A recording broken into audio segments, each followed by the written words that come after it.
শামসেরগঞ্জবাসীর দীর্ঘ দিনের দাবি যে যেভাবে রেলের গতি বেড়েছে, রেলের যাতায়াত বেড়েছে, এতে যেমন একদিক দিয়ে রেল বোর্ডের লাভজনক জায়গায় যাচ্ছে, তেমনি মানুষের কিছু অসুবিধাও দেখা দিয়েছে আর কি। যে অসুবিধার কথা দেখতে গিয়ে আমি গত 15/12/2021 আমি রেলের যে আমাদের জেনারেল ম্যানেজার ইস্টার্ন রেলে, তেনার সঙ্গে দেখা করে আমি এই ধুলিয়ান গঙ্গা রেল স্টেশনের পাশাপাশি যে ডাকবাংলা মোড়ে যে আমাদের জামিয়া রোড এবং ধুলিয়ান পাকুড় রোডের উপরে ফ্লাইওভারের জন্য আমি তার দাবিপত্র পেশ করি, যেটা হচ্ছে এইটা। এবং এতে এটা আমি 15/12/2021 দিয়েছি। এরপরে আবার 28/9/2022 আবারও আমি রেলের জিএমের সঙ্গে আমাদের মিটিং হয়। সেই মিটিংয়ে আমি অন্যান্য দাবি সমূহ, তার মধ্যে বিশেষ করে আমি তুলে দিই, সেটা হচ্ছে আমাদের এই ধুলিয়ান যে রেলের যে ট্রাফিক, আমাদের যেভাবে রেল গেট বন্ধ হয়ে থাকছে, আপ অ্যান্ড ডাউন ট্রেন যাতায়াত করছে, তাতে অনেকক্ষণ মানুষকে কষ্ট পোহাতে হচ্ছে। এই কষ্টর দিক দেখে আবারও আমি সে দাবির কথা তুলি যে মানে আন্ডারপাস হোক বা ওভারপাস হোক, সে চিঠি আমি আবারও জিএমকে দিয়ে রাখি। তারপরেও আমি দেখেছি যে রেলের জেনারেল ম্যানেজার বা ডিআরএম বা আমাদের চেয়ারম্যানকে জানানোর পরেও, রেল মিনিস্টারকে জানানোর পরেও আমি দেখলাম যে বিষয়টা আমাদের পার্লামেন্টে তোলা দরকার আর কি। আমি জঙ্গিপুর লোকসভার সাংসদ হিসেবে আমি এর প্রয়োজনীয়তা ভেবেই আমি 25/7/2023 আমি লোকসভায় নোটিশ আন্ডার রুল 377 এর মধ্যে দিয়ে আমি ধুলিয়ান যে সমস্যা, যে ডাকবাংলা যে রেল লাইনের দীর্ঘ সমস্যা আর কি, সেই সমস্যার কথা, বিশেষ করে অ্যাম্বুলেন্স যে রুগীরা ঠিক সময়ে হসপিটালে পৌঁছতে পারছে না, বা ছাত্রছাত্রীদের কথা ভেবে তারা ঠিকমতো স্কুলের সময় মতো পৌঁছতে পারছে না। এবং এছাড়াও যে আমাদের ডাকবাংলা যে আমাদের গেটওয়ে অফ ঝাড়খণ্ড, পাশাপাশি ধুলিয়ান আমাদের দীর্ঘদিনের একটা ব্যবসায়িক কেন্দ্র, সেই জায়গাতে ফ্রিকোয়েন্ট যে সার্ভিস হওয়া উচিত সেটা কিন্তু এই রেলগেটের জন্য বাধাপ্রাপ্ত হচ্ছে। সেই দিক লক্ষ্য রেখে 25/7/2023 আমি লোকসভায় রুল 377 এর মধ্যে দিয়ে আমি আমার দাবিপত্র পেশ করি, ডাকবাংলায় ওভারপাস হোক বা আন্ডারপাস হোক, কিন্তু আমরা মানুষের সুবিধার্থে আমরা এটা চাইছি আর কি, এই দাবিপত্র পেশ করি। এটা 15/7/2023 পরে আমাকে রেল মন্ত্রক থেকে জানান, রেলের প্রতিমন্ত্রী আমাকে চিঠি দিয়ে জানিয়েছিলেন, সেটা হচ্ছে 19/9/2023। যে চিঠিতে তিনি জানিয়েছেন যে এই যে ওভারব্রিজ রেলের আমাদের ডাকবাংলার যে প্রয়োজনের জন্য তিনার রেসপেক্টিভ দপ্তরকে তিনি ডিপিআর করার জন্য তিনি এই চিঠি দেন আর কি। আমি বিগত কয়েকদিন থেকে আমি ধুলিয়ান থেকে জঙ্গিপুর, বহরমপুর বা কলকাতা যাতায়াতের ফলে দেখতে পাচ্ছি যে ডাকবাংলায় মানুষ খুব অসুবিধা হচ্ছে। সেই দিক মাথায় রেখে আমি আবারও ডিআরএম মালদার সঙ্গে আমি যোগাযোগ করি ফোনে, যে আমাদের এখানে সমস্যা রয়েছে, আমি এটা নিয়ে আপনার সঙ্গে দেখা করে কথা বলতে চাই। আমি বিভিন্ন সময়ে আমি এর চিঠিপত্র দিয়েছি, চিঠির মধ্যে দাবি রেখেছি যে এখানে আন্ডারপাস বা ওভারপাস হোক, সেটাকে মাথায় রেখে আর কি আমি গত পরশুদিনকে আমি ডিআরএম মালদাকে আবার কথা বলে আজকে আমি সেখানে গিয়েছিলাম। এবং আজকেও আমি আমার সেই ডাকবাংলায় যে যানজট, রেলের গেট বন্ধ থাকাতে হচ্ছে, মানুষের সুবিধার জন্য আমি আবারও সেই একই দাবিপত্র পেশ করেছি, যেন অতি সত্বর এটাকে দেখা হয় এবং তার বাস্তবে যেনভাবে আমাদের আন্ডারপাস হোক বা ওভারপাস হোক, সেটা হোক আর কি।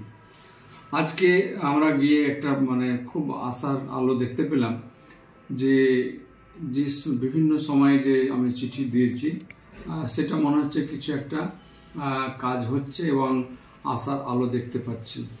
আমাদের ডিআরএম থেকে জানালেন যে আমাদের ধুলিয়ান যে গঙ্গা রেলওয়ে গঙ্গা স্টেশন, তারপরে টুয়ার্ডস নিমতিতা, তাতে 42, 43, 44 এবং 45 এই 4টি রেলওয়ে গেট রয়েছে।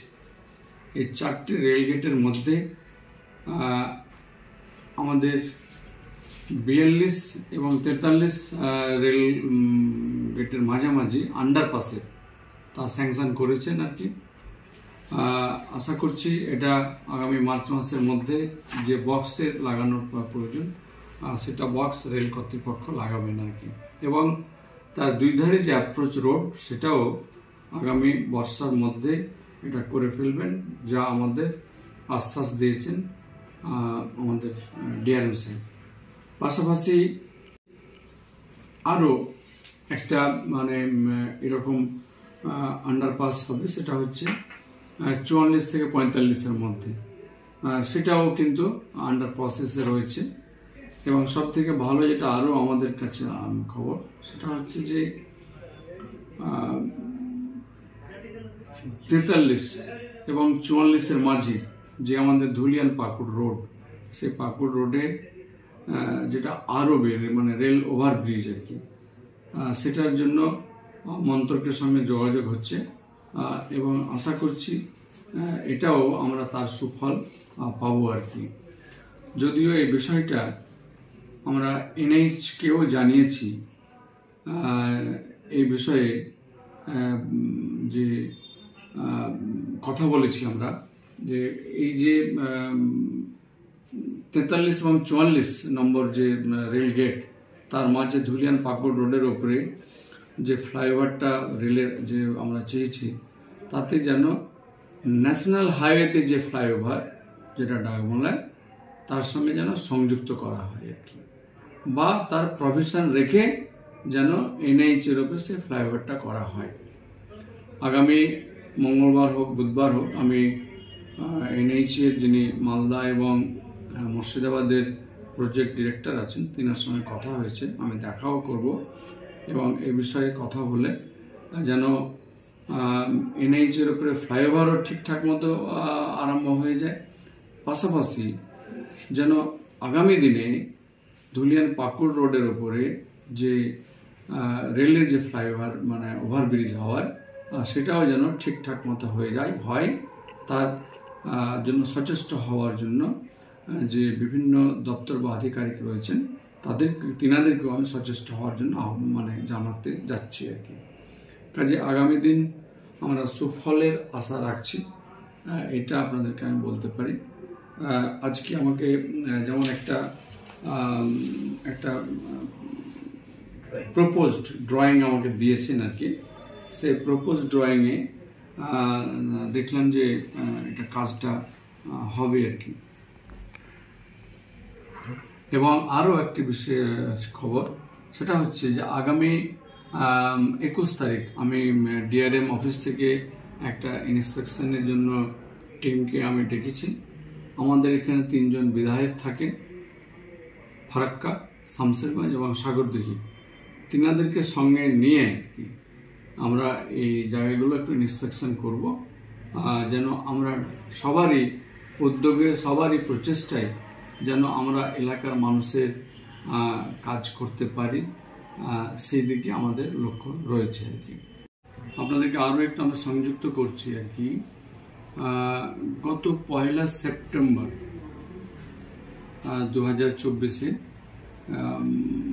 হাওড়া শিয়ালদা ডিভিশনের যে সমস্ত এরিয়া আছে সেগুলো নিয়ে জেনারেল ম্যানেজার আমাদেরকে কলকাতায় ডেকেছিলেন। সেখানেও আমি স্পেশাল ডিমান্ডভাবে আমি আমাদের এই শামসেরগঞ্জের কথাটা তুলে ধরি আর কি, এবং যেটা নিচে আমি হাতে লিখে তৎক্ষণাৎ দিয়েছিলাম আর কি। পাশাপাশি মালদা ডিআরএম এর যেটা এরিয়া আর কি, সেটাকে নিয়ে গত 15/9/2024 জেনারেল ম্যানেজার আসানসোলে আবারও ডেকেছিলেন আর কি। সেদিনকেও আমি স্পেশাল ডিমান্ডভাবে আমি এই আমাদের ডাকবাংলা যে রেলের যে সমস্যা সেটাকে আমি তুলে ধরেছি আর কি। সেই সঙ্গে আপনাদেরকে আরও জানিয়ে রাখি যে আমাদের জঙ্গিপুর মহকুমায় যে আরও যে রেল নিয়ে যে সমস্ত সমস্যা হচ্ছে সেগুলোর জন্য বলা হয়েছে আর কি। সেগুলোর তৎপর হওয়ার জন্য, সচেষ্ট হওয়ার জন্য আমাদের ডিএম সাহেবের কাছ থেকেও তার এনওসি দেওয়া হয়েছে আর কি। যেগুলো হচ্ছে এরিয়া সাগরদিঘি, রঘুনাথগঞ্জ 1, সুতি 1, শামসেরগঞ্জ এবং ফারাক্কা আর কি। কাজে আমরা আগামী দিনের সুফলের যে আশা করছি আর কি। শুধু মানুষের দোয়া এবং একটু সহযোগিতা থাকা দরকার। ইনশাআল্লাহ আমরা আগামী দিন আমরা কামিয়াব হব।